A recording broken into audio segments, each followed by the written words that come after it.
Big boss season 9 విన్నర్‌గా Kalyan పడాలా అయితే stage మీదకి రావడం అండ్ తనుజ వీళ్ళిద్దరూ కలిసి స్టేజ్ మీద ఉండటం, నాగార్జున ఇద్దరి చేతుల్ని పట్టుకుంటూ కౌంట్‌డౌన్ అయితే స్టార్ట్ చేయడం జరుగుతుంది. వీళ్ళిద్దరిలో విన్నర్ ఎవరా అంటూ ఉత్కంఠంగా ఎదురు చూస్తూ ఉంటారు ఫ్యామిలీ మెంబర్స్. అలాగే అందరూ కూడా ఇక ఎదురు చూస్తున్న టైంలో నాగార్జున అయితే ఒకరి హ్యాండ్‌ని పైకి లేపి వాళ్ళ పేరు చెప్తూ యూ ఆర్ ద విన్నర్ అని అనౌన్స్ చేయడం అయితే జరుగుతుంది.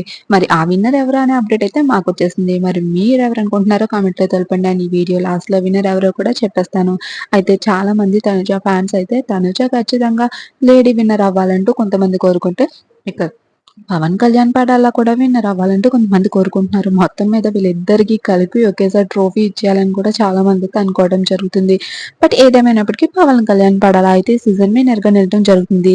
బట్ ఏదేమైనా స్టేజ్ మీద పవన్ కళ్యాణ్ ట్రోఫీ తీసుకున్న తర్వాత తనుజ చేతుల మీదుగా కూడా తీసుకోవడం జరుగుతుంది. వీళ్ళిద్దరూ కలుపుకొని స్టే ట్రోఫీని పైకెత్తి అందరికీ చూపెట్టడం జరుగుతుంది. ఇక ఓల్డ్ కంటెస్టెంట్స్ అందరూ కూడా ఇక మొత్తం house and Pawan Kalyan Padala parents అలానే శ్రీజ కూడా బయట నుంచి పవన్ కళ్యాణ్ పడాలకి చాలా సపోర్ట్ చేస్తుంది. కాబట్టి వీళ్ళందరూ చాలా ఇక తనుజ చేతుల మీదుగా పవన్ కళ్యాణ్, తనుజ ఇద్దరు ట్రోఫీని అయితే గెలుచుకోవడం జరుగుతుంది. మరి ఈ అప్డేట్స్ కోసం మీరు మిస్ కాకుండా వెయిట్ చేస్తుంటే మరిన్ని అప్డేట్స్ కోసం మన ఛానెల్ సబ్స్క్రైబ్ చేసుకోండి.